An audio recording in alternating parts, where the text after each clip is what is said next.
This course comprises a book entitled Persian Language Teaching. In Persian آموزش زبان فارسی. کلید تمرین سوم. 1. در فصل پاییز روز بلندتر است یا شب؟ در فصل پاییز شب بلندتر از روز است. 2. آیا در ماه مهر برگ درختان کاملا سبز است؟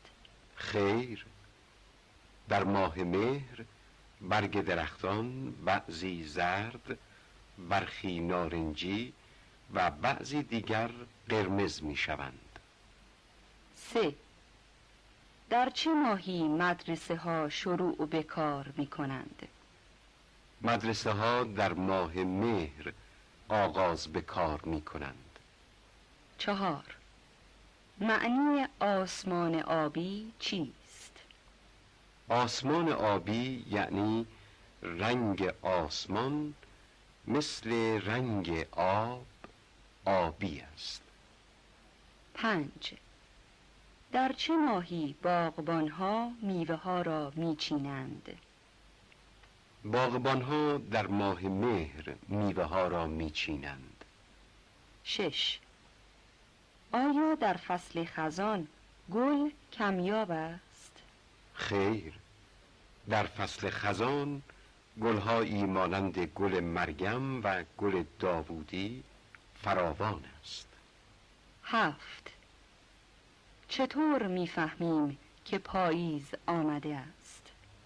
از تغییر رنگ برگ ها و کوتاه شدن روزها میفهمیم که پاییز آمده است. 8. در فصل پاییز چه میوه هایی زیاد است؟ سیب، خربزه، انگور و انار در فصل پاییز فراوان است. 9.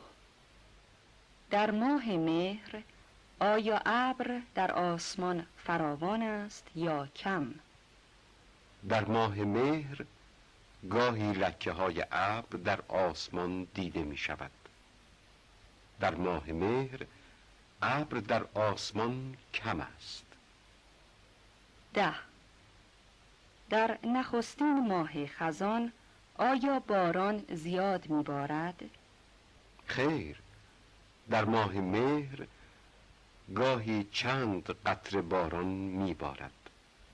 در ماه مهر باران کم می بارد. 11. چه کسی میوه ها را از درخت می چیند؟ باغبان ها میوه ها را از درخت می چینند. مفرد و جمع.